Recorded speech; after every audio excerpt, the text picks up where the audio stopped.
सुगंधा पितृभ्यो नमः नमस्कारांत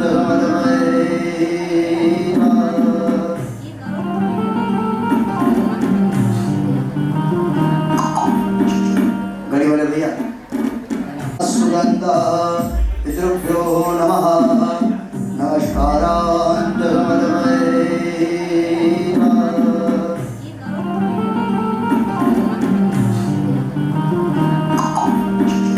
घड़ी वाले भैया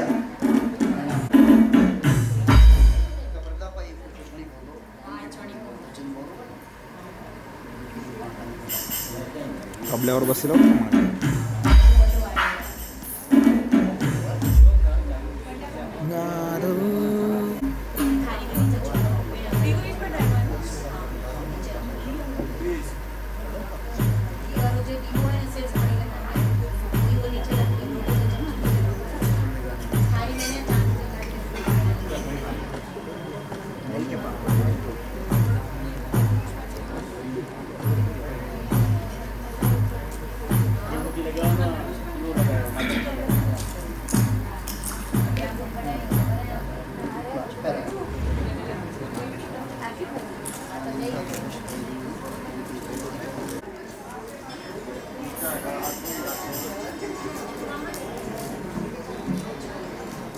पितृभ्यो नमो नमः नमस्कारांत समर्पयेत्। ओम पिता पितामहश्चैव तथैव प्रपितामहः मातामहः तदुपिताय प्रमातामहः एते भवन्तु मे प्रीताः प्रयच्छन्तु चिता निरशनी सिद्धान्तकत्रासिनी प्रत्यासक्तिविधा नमः। चलो व्यास जी अपनी वचन आ गया है, व्यास जी નું આપણે પૂજન કરીએ। नमो ब्रह्मण्य देवाय गो ब्राह्मण हिताय च जगद्धिताय कृष्णाय गोविंदा वासुदेव नमोस्तुते।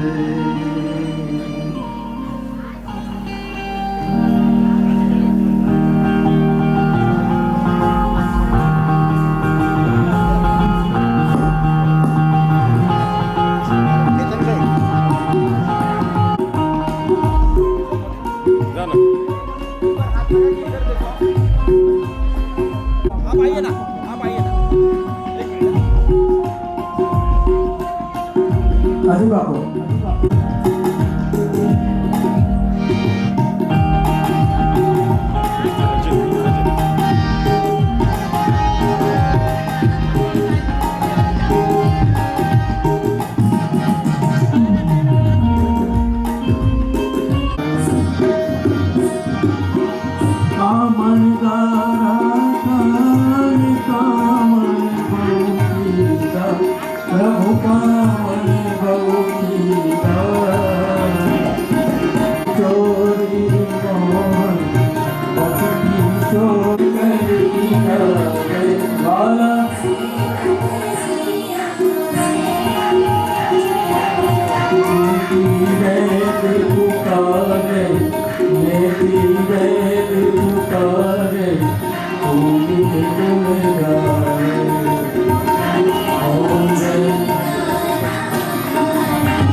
संसार सारम भुजगे सदा वसंतो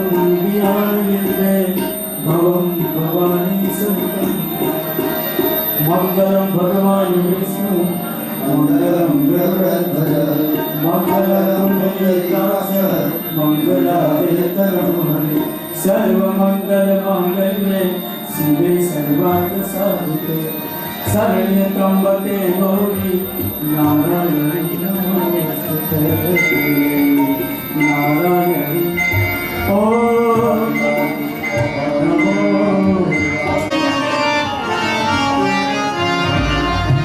ॐ नमस्कारं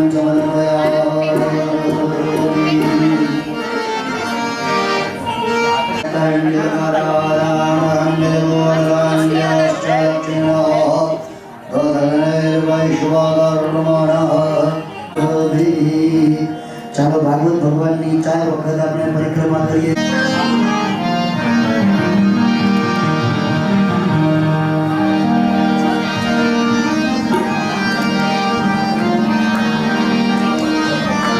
राम नाम रटते रहो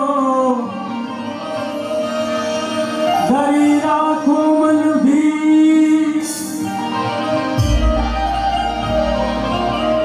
कोक दिन कारज सुधार से मारो कृपा सिंधु रघुवीर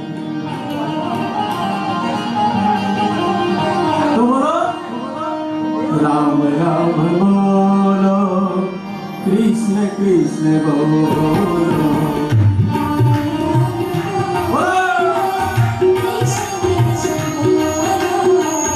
राम राम बोलो बोलो कृष्ण कृष्ण बोलो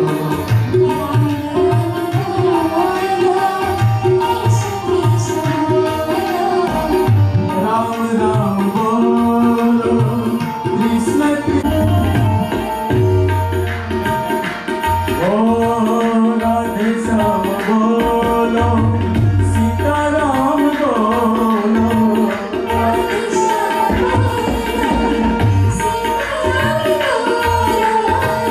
राधे श्याम बोलो सीताराम बोलो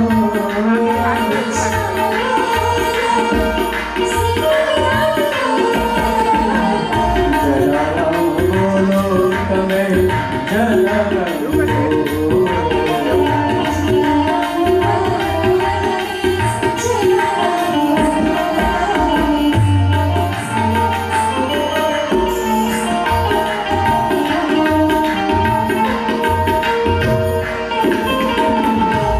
जय श्री राम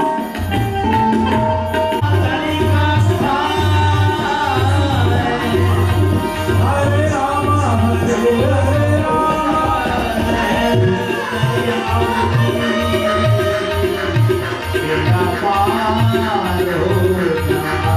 हरे राम हरे हरे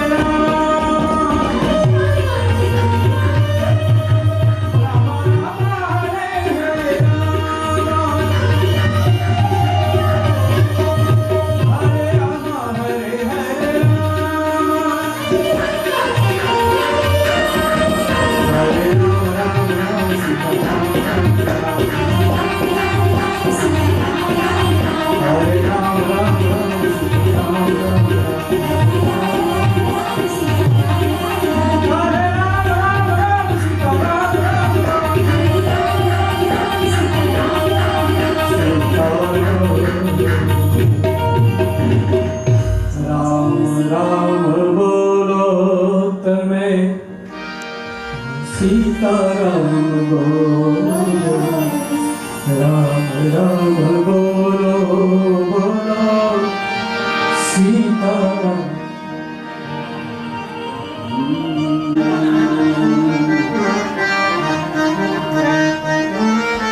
विघ्नेश्वरं विविध विघ्नहरं परेशं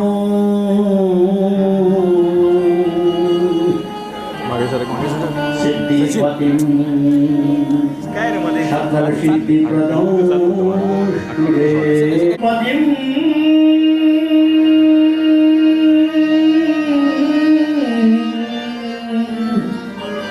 विमलबुद्धिप्रदं પ્રેષં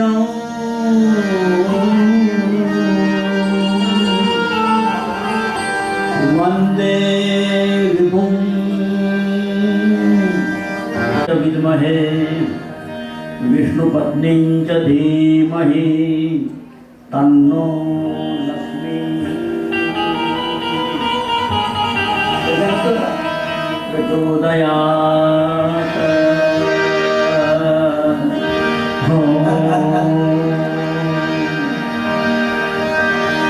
પછી લક્ષ્મીજીનું ઘર આવે ને ત્યારે એક મોટું જ આવે એવું પછી શું કરે?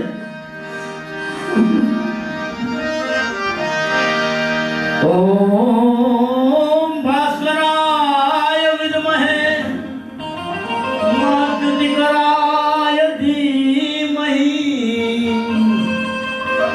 તન્નો આદિત્ય પ્રચોદયાત. ઓમ નારદાય વિદ્મહે નારાયણ પ્રિયાય ધીમહિ. સત્ય હોય એને તમે ડિલેટ ન કરી શકો. આવા નારદજી બ્રહ્માજીના માનસ પુત્ર તરીકે જન્મ લીધો છે, ઉત્પન્ન થયા છે, પ્રાદુર્ભાવ થયો છે, પ્રગટ થયા છે. નારદજીને પ્રણામ કરીએ અને આપણા આ પુણ્ય મહોત્સવ શ્રીમદ ભાગવત કથા જ્ઞાન યજ્ઞ,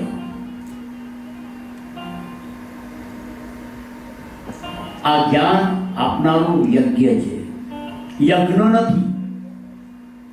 અમારું થોડું છે ને વ્યાકરણમાં ભૂલો બહુ કાઢું, થોડું વેદીઓ છું. યજ્ઞ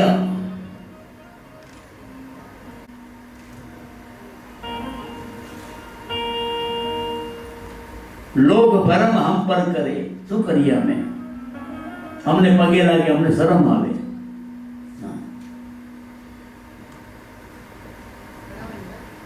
જેના લીધે પગે લાગો છો તે ભગવાન વેદ વ્યાસ. કાલે આપણે કૃષ્ણનું કથા નથી જાણી અને વારંવાર રાધા કૃષ્ણની ધૂન પણ બોલાવશું. પણ રાધાજી કોણ છે એ કોઈને ખબર છે?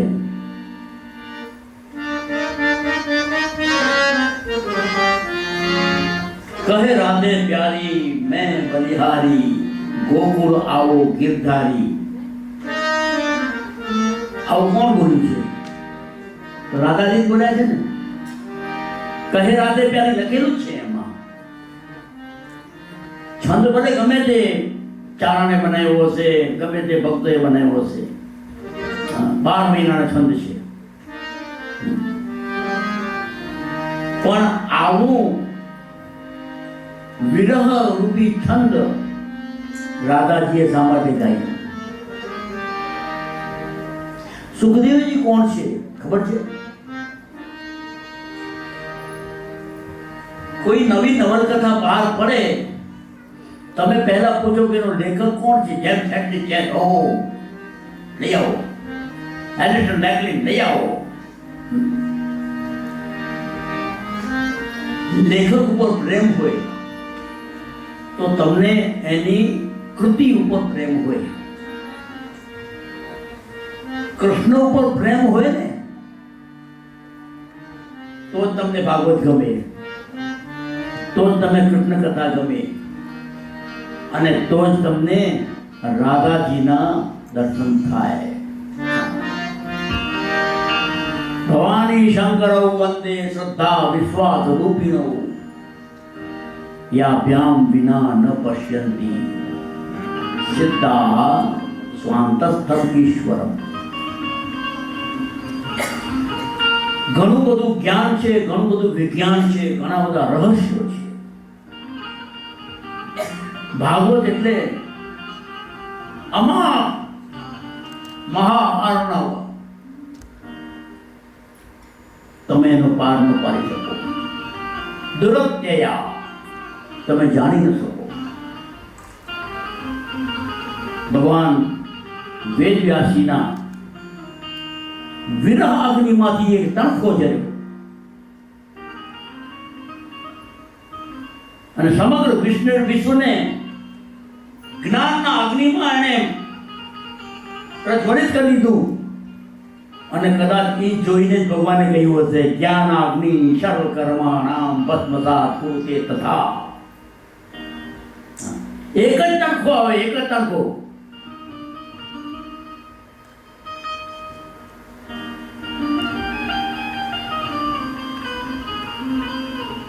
એક જ તણખો આવે. ઘાસની મોટી કારળ હોય, આપણે કચ્છીમાં એને કારળ કહીએ, ગંજી કહીએ. ઘાસનો મોટો કડબનો ટેકરો બનાવ્યો હોય, ખડકલો, એમાં એક તણખો પડે તો આખી કારળ પડી જાય કે નહીં? હા કે ના બોલજો જરાક, મને ખબર પડે કે તમે.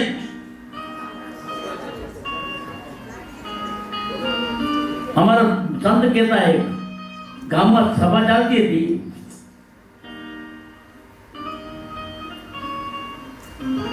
अब इतना आगे कर दिया है कि एक डेंटिस्ट के पास एक रोगी गया दांत रिपेयर करवाने के लिए.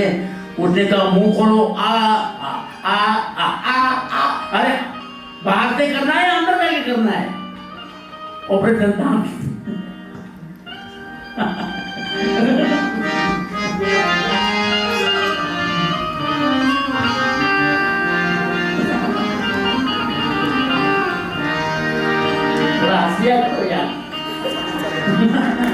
પુષ્ટિ સંપ્રદાય પછી પ્રકાશમાં આવ્યા છે. ન તો યમુના મૈયાને કોઈ ઓળખતું નહોતું. હા, યમુના તો કાલી કાલી, કોઈ ઓળખતું નહોતું. હજી પણ આપણે ગંગા અને યમુનાથી પણ પ્રાચીન નદી કઈ છે ખબર છે? નર્મદા. સही देन આપણે નર્મદા અમરકંટક में जो भरा हुआ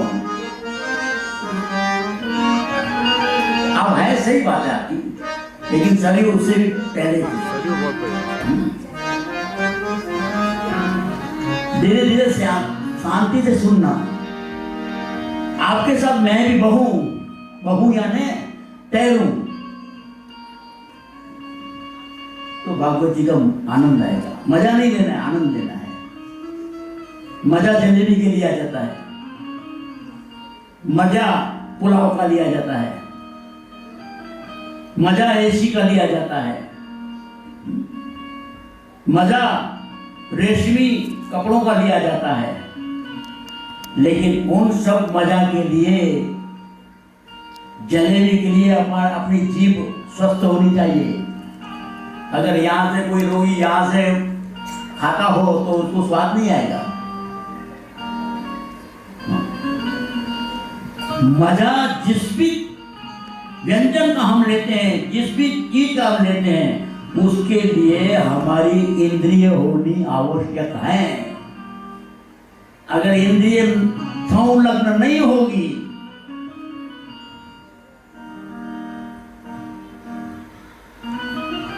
नई शादी होने वाली है, ऐसी अपनी बेटी को माँ कहती है आज कुछ बना ले, उसे ससुराल में बहुत बनाना पड़ेगा. क्या बनाओ?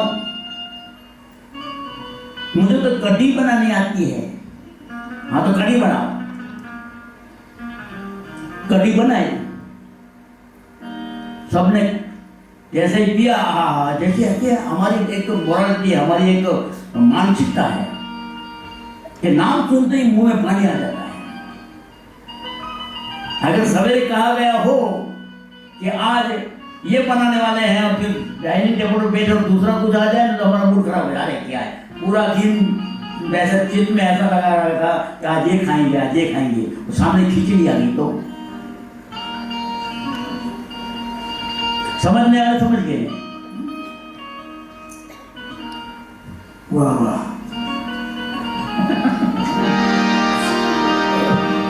રાખજો રાખજો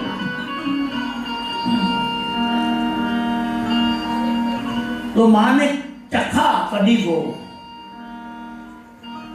नमक नहीं डाला है, भूल गई। चित्त कितनी हो तो जो सुनी गई कच्ची में बोला तो सुनते हो नहीं सुनते हैं, नहीं सुनते हैं, नहीं सुनते हैं। चित्त कितनी है? चित्त चित्त मोबाइल में रखो। माफ करना। चित्त वगैरह जी रसोई ठहर बने, चित्त वगैरह जो प्रेम पर ठहर बने, जो તમારા હૃદયમાં તમારા ચિત્તમાં જો આનંદ ન હોય, બહુ વાતો આવશે જનક મહારાજની, તમે વાત સાંભળીને ખુશ થઈ જશો। આજે ગાડી દોડાવવાની છે, પણ શું કરું, વચમાં એવા એવા સ્ટેશન આવે છે ને જ્યાં ચા નાસ્તો બધું મળે છે, રોકાવું પડે છે।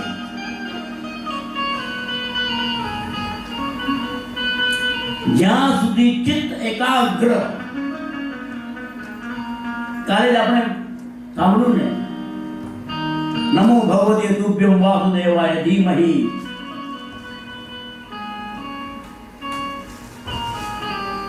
પ્રદ્યુમ્ન અનિરુદ્ધાયામ નમઃ શંકર્ષણાય ચ।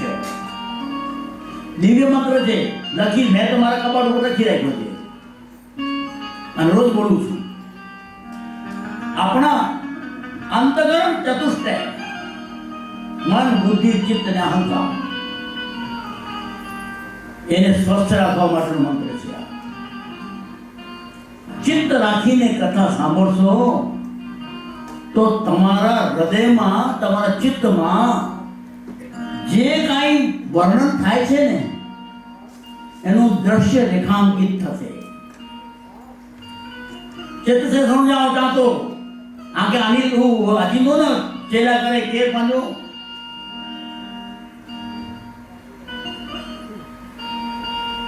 आ एक्टर ना नाम भूली जाऊं છું। रहस्यम, हाँ रहस्यम पिक्चर જોઈ છે ને,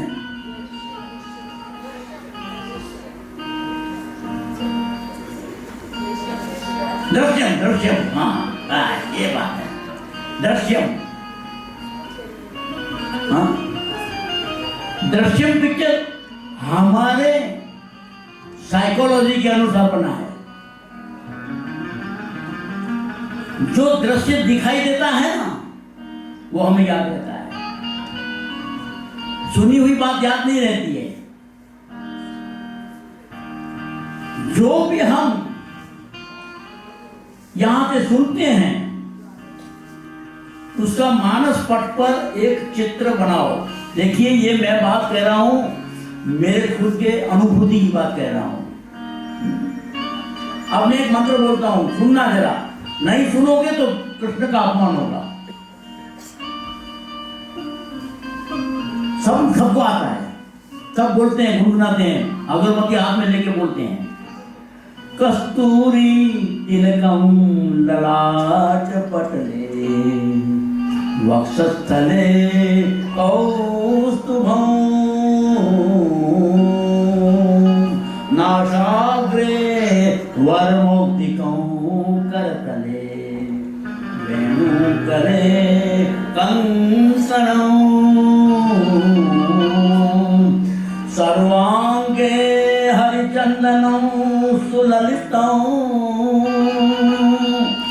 कंठे च मुक्तावली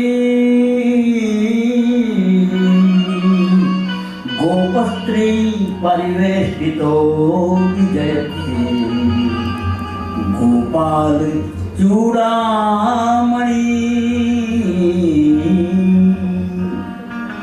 सुन लिया सबने? अर्थ आता है, आ गया, अर्थ भी आ गया होगा, सुना तो अर्थ आ गया होगा ना।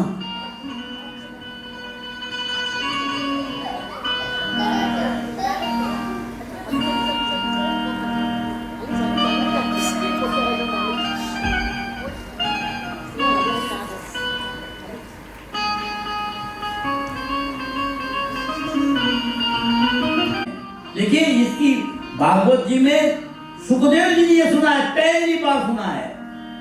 सुखदेव जी ने जिस तरह सुना उस तरह हम सुन रहे हैं कि नहीं, ये हमको तय करना है।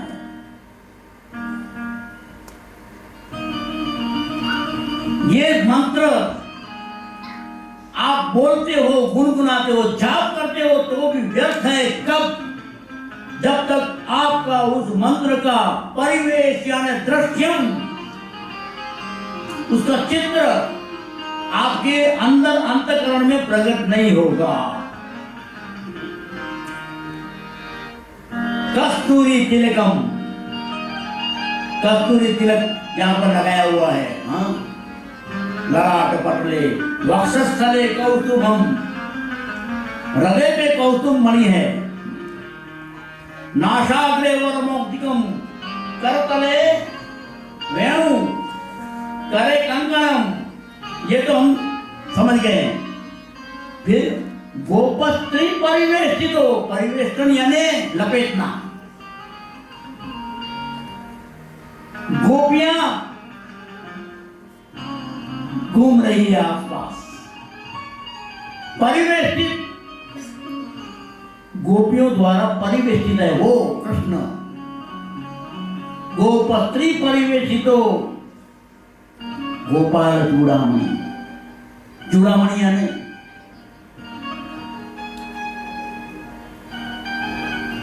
चूड़ामणि यानी क्या? हाँ, चूड़ामणि भगवान माता सीता ने हनुमान जी को दिया था ना अपना चूड़ामणि। कितनी बार सुंदरकांड पढ़ा है, लेकिन दृश्य उत्पन्न नहीं किया तो कहां से याद जाएगा?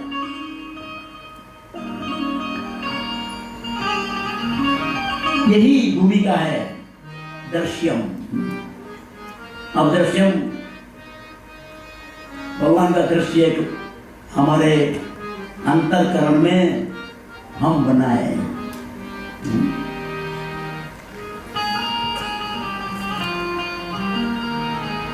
श्री कृष्ण चंद्र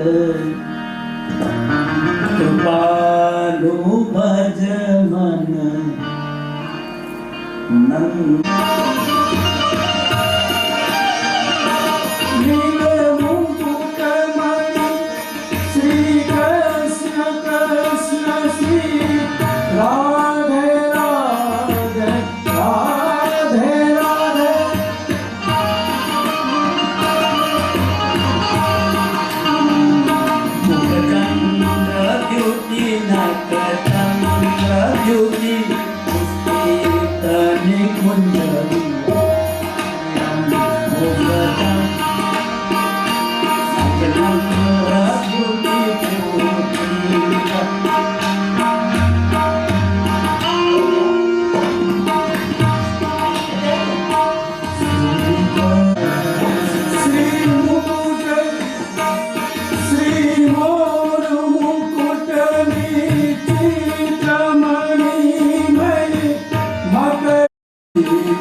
કપોલ મૃદુ આદરમ મધુર મુરલી ધરમ વનમાલ લલિત કપોલ મૃદુ આદરમ મધુર મુરલી ધરમ શ્રી ગુરુ કૃપાળુ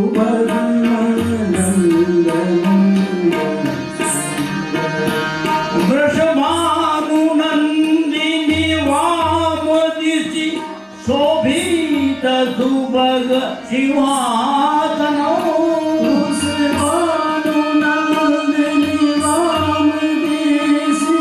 શોભિત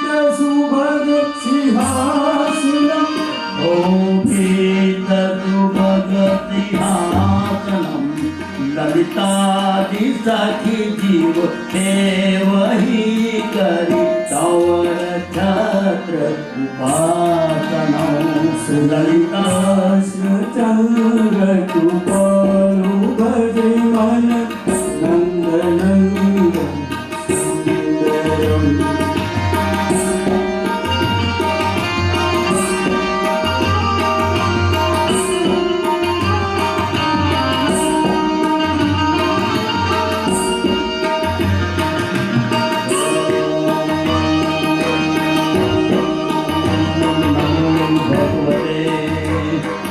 વાસુદેવાય.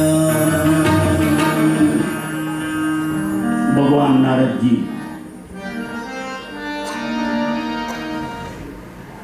ભક્તિ માતાનું વ્યથા દુઃખ જોઈને વિચારો લાગે હું શું કરું. અલગ અલગ આશ્રમોમાં જાય છે, અલગ અલગ ઋષિઓને મળે છે, અલગ અલગ વિદ્વાનોને મળે છે. આખરે બદ્રી વિશાળ ક્ષેત્રમાં એમને 4 ઋષિકુમારો સનક સનંદન સનક કુમારો 4 જે આપણા ભગવાનના જે 24 અવતારો છે હવે આવશે એમાં સૌથી પહેલો અવતાર બ્રાહ્મણ તરીકે સનક કુમારો થયો છે. આ 4 ઋષિકુમારો છે. યુગોના યુગો વીતી ગયા છે, કલ્પના કલ્પ વીતી ગયા છે. અત્યારે પણ અશ્વિની નક્ષત્રમાં તેઓ રહે છે અને એમની ઉંમર સદાકાળ 5 વર્ષની જ હોય છે. કુળદેવીને પૂજવા વાળા ઘરે બ્રાહ્મણને બોલાવીને દુર્ગાવતી, અંબિકા, દુર્ગા, જે કંઈ તમે તમારું જે કુળદેવ જે નામ હોય તે, આ બ્રહ્માંડની ઉત્પત્તિ થઈ તે પહેલાની છે. શૂન્ય સાક્ષીણી. કાલે મેં અહીંયા ભગીરથજી ગુરુ હતા ત્યારે કીધું હતું, શૂન્ય સાક્ષીણી કોઈ પણ હતું ત્યારે એ હતી. એટલે એના વર્ષનો કે એનો આપણે અંદાજ લગાવી લો છે કે ઉંમરનો, પરંતુ હજારો લાખો કરોડો કલ્પ વીતી ગયા તો પણ તે ફક્ત 12 વર્ષની કુમારિકા જ રહેવાની છે. 12 એટલે જ આપણે કુમારિકા જવાણીએ છીએ દુર્ગા રૂપે. 12 વર્ષની કુમારિકા. સનત કુમારો મળે છે નારદજીને. નારદજી કહે છે કે શું કરું, આનો ઈલાજ શું?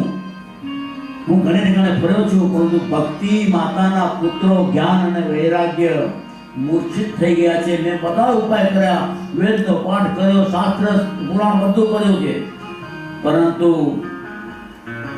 મૂર્છા જતી નથી.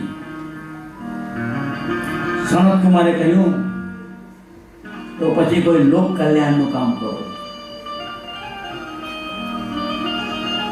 લોક કલ્યાણ એટલે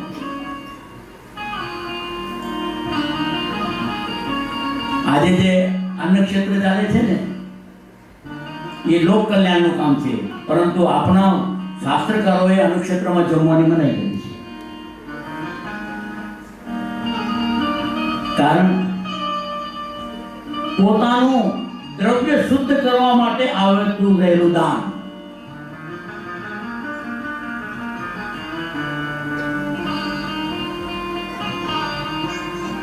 ઘણા બધા લોક કલ્યાણના કામો છે, પરંતુ તે લોક કલ્યાણના કામોમાં આજે પણ ઇકોનોમી ઘૂસી ગઈ છે. બધી વિસ્તાર નથી કરતો, કારણ કે બધા અમે ખરડાયેલા છીએ એમાં. હા, લોક કલ્યાણનું કામ કર્યું. કાલે વાત કરી હતી તેમ શ્રીમદ ભગવદ્ ગીતામાં ભગવાને કહ્યું કે ભગવત કાર્ય માટે એકઠા થયેલા લોકો તેને દૈવી લોક સંગ્રહ કહેવાય. લોક સંગ્રહ, બધા લોકોને ભેગા કરો પણ દૈવી કામ માટે ભેગા કરો. અને નાસિક લોહાણા મહાજન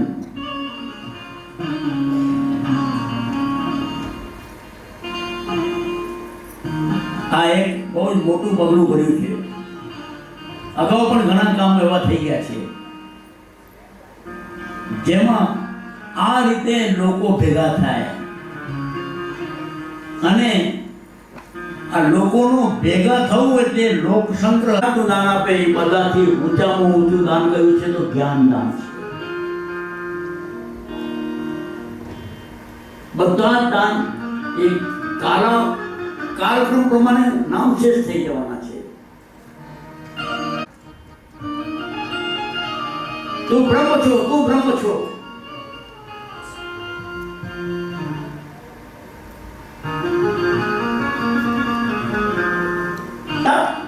તુમ આશી બહુ જૂનો શબ્દ છે. નાસિકના ઘાટ ઉપર લખેલું હતું પહેલા, તો હું સમજતો હતો કે કોઈ મેસી એટલે દંત મજરની જાય તો છે 3 વર્ષનો ત્યારે. બતા તુમ આશી, તે તું જ છે, તે તું જ છે, તે તું જ છે. जिसे ढूंढ रहा है वो तू ही खुद है. तुम हसी.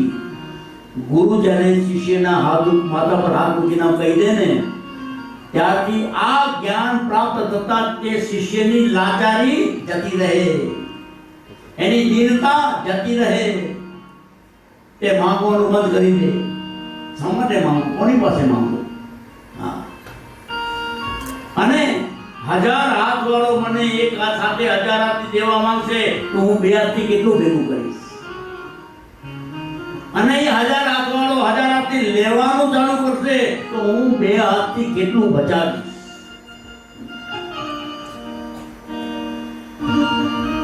એટલે ખબર નથી શું મનુષ્ય જાતિને શ્રાપ છે કે વરદાન છે, ખબર નથી. ભરતું અડી ગઈ છે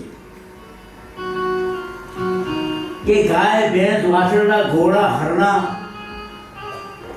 એ જ્યાં લીલોતરી જાય ત્યાં ખાવા બની જાય. એના માટે બીડ હોય, જંગલ હોય, ગૌચર હોય, ઝાડ હોય, પાંદડા હોય.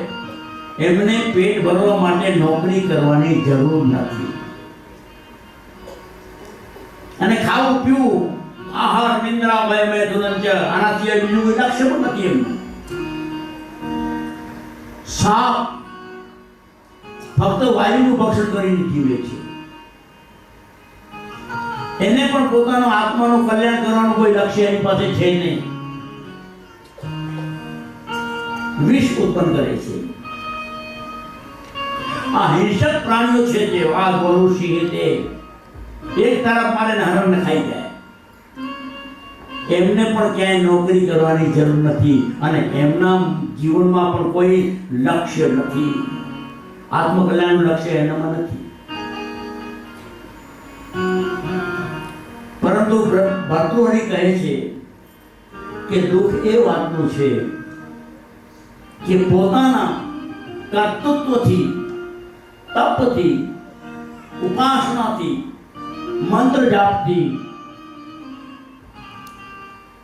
અનેક કર્મકાંડના પ્રયોગો છે તેના થકી મનુષ્ય नर अपनी करनी करे तो नरका नारायण हो जाए. એટલી શક્તિ આ મનુષ્ય શરીરમાં આપેલી છે. છતાં એને પોતાના ઉદરભરણ માટે, પોતાનું પેટ ભરવા માટે કેટલાય પેપલા કરવા પડે છે, નોકરીઓ કરવી પડે છે, સેવા ચાકરી કરવી પડે છે, હાજરી કરવી પડે છે.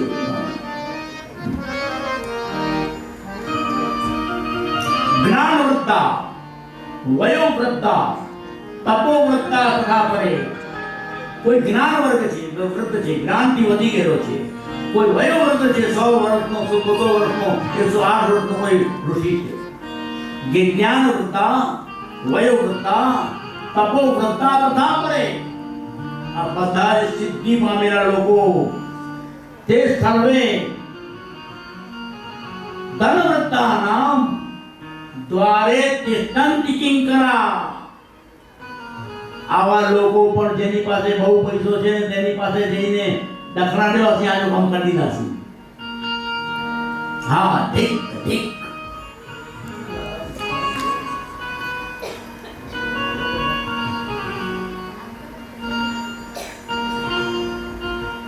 આ જ્ઞાન તપ આ આત્માની ઉન્નતિ માટેનો જે ઋષિઓએ બતાવેલો માર્ગ છે તેમાં બ્રાહ્મણ અગ્રસર છે, જ્ઞાનીઓ અગ્રસર છે, ઋષિઓ અગ્રસર છે, તપસ્વીઓ અગ્રસર છે. અને મનુસ્મૃતિમાં મનુ મહારાજે પણ કહ્યું છે એતદ દેશે પ્રસુતસ્ય